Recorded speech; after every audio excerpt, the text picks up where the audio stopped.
Bien, mon projet est en mode Material Override dans V-Ray.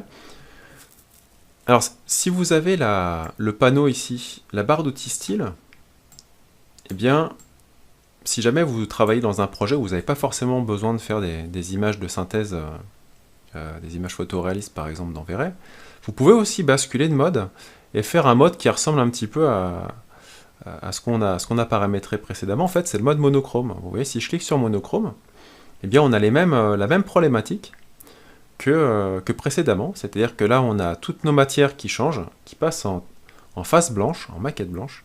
Et vous voyez que mes vitres, ici, eh bien, elles sont plus transparentes. Par contre, dans SketchUp, on a par défaut un paramètre qui va me permettre, là j'ai cliqué sur scène 1, je suis revenu en texture, on a un paramètre qui laisse quand même passer la lumière, malgré que mes textures en fait soient passées ici en surface non transparente. Voilà, donc on pourrait repasser ici en texture. On a aussi le mode ombré, mais là on n'est pas type maquette blanche. On a celui-ci qui prend la couleur en fait de l'arrière-plan et qui vous met tout en vert aussi. Voilà.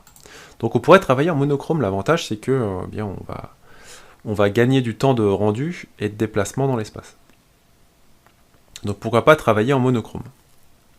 On va aborder maintenant la notion de lumière environnementale et lumière du soleil.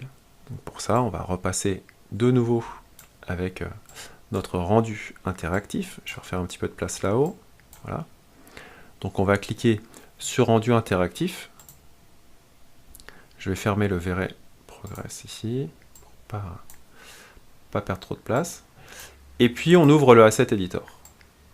Donc on était resté sur le paramétrage des matériaux. Donc là, on va commencer à s'intéresser à la lumière, ça devient intéressant et super indispensable dans ce genre de projet. Donc vous allez cliquer sur le Settings, et sur les Settings, donc nous on est resté en Material Override, on va ouvrir le panneau environnement. Le panneau environnement, s'il n'est pas ouvert, donc vous cliquez ici, et vous voyez que pour l'instant, on a un arrière-plan qui par défaut est noir avec une intensité de 1. D'accord? Pour aller jusqu'à je ne sais pas combien de milliards d'intensité. Et là, j'ai une image qui est cochée, un paramètre, une option. Je pourrais très bien y aller, donc en cliquant dessus, vous voyez que j'ai un menu à droite qui s'ouvre de nouveau. Et là, j'ai le paramètre du ciel. Donc dans le paramètre du ciel, on a le soleil, et puis on a le ciel ici.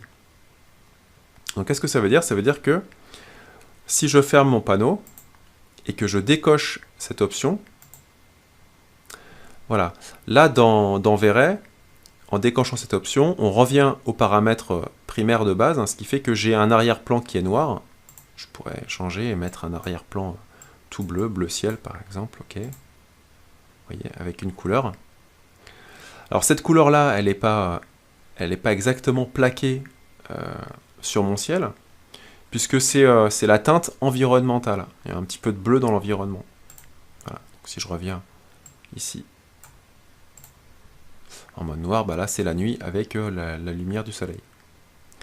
Donc je vais de nouveau cliquer sur cette option, qui est intéressante, puisque du coup ça revient un petit peu à SketchUp, c'est-à-dire que j'ai un sol infini et un ciel, ce qui fait que si j'ai pas mis d'image en arrière-plan, on pourra plus tard mettre des images notamment HDRI pour faire un environnement plus riche. Mais là j'ai donc cette image d'environnement avec certains paramètres. Donc cette lumière du fond, on peut l'augmenter. Vous voyez, je suis à 1, je peux très bien mettre 5 et entrer. Donc vous voyez ce qui se passe?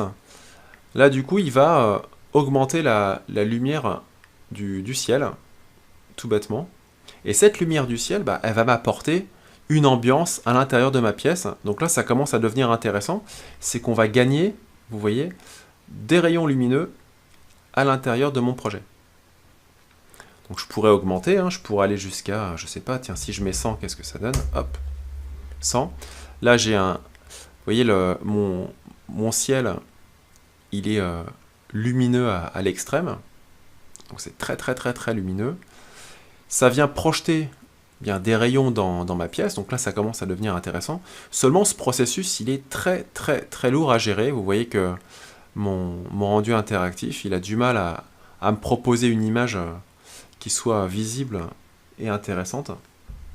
Donc du coup, je vais revenir en arrière et je vais remettre ce paramétrage-là à 1 et entrée, même si c'est sombre.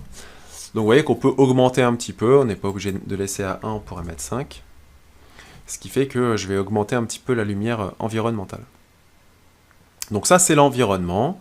On va passer maintenant à un deuxième paramètre qui n'est pas flagrant, mais c'est, vous voyez, la lumière du soleil qui impacte le mur ici et mon sol et le canapé.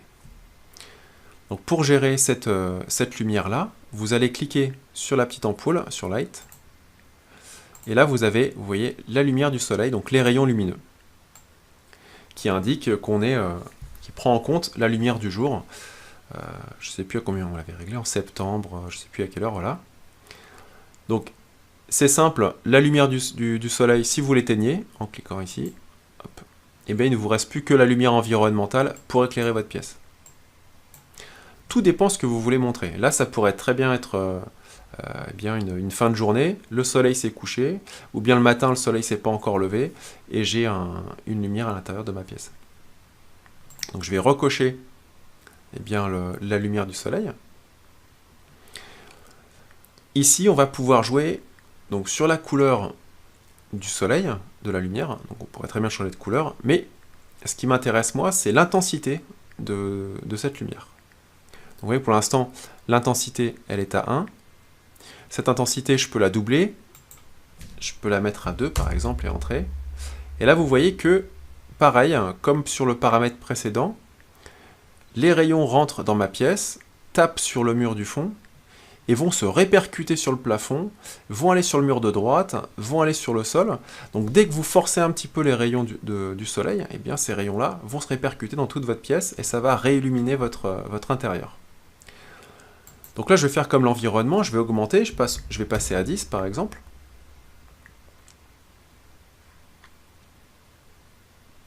Voilà. Et là, tout de suite, je me confronte à un problème. Eh bien, c'est que l'intensité est tellement forte eh bien, que ça vient éliminer les détails. Il y a des zones brûlées. Et ces zones brûlées, bah, c'est pas intéressant puisque j'arrive plus sur mon rendu final, ça risque de pas être très flatteur. Donc la densité, on va plutôt la mettre à 5, par exemple. Voire la réduire encore un peu. Moi, je vais la laisser à 2, c'était très bien. Pour avoir une image qui est un peu plus réaliste. Voilà. Donc, on a réglé la lumière environnementale. On est en train de jouer avec la lumière du soleil.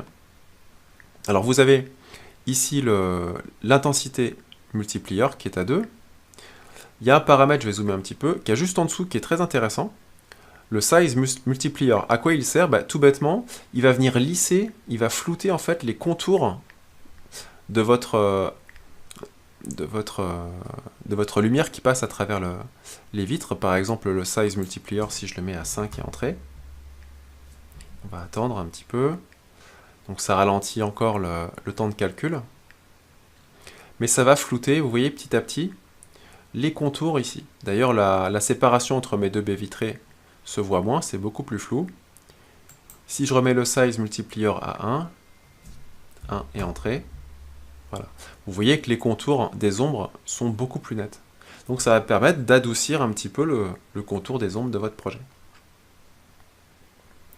Donc voilà ce qu'on pouvait dire sur la lumière environnementale et les rayons du soleil. Donc déjà, ça vous permet de voir que bien, on peut augmenter la lumière d'un intérieur, mais que ça ne suffit pas, parce qu'on a quelque chose qui est toujours aussi sombre, et ça correspond absolument pas pour l'instant au rendu, vous voyez, qui est très clair, très lumineux, qu'on a sur cette image. Et c'est là-dessus qu'on va progresser sur les chapitres suivants.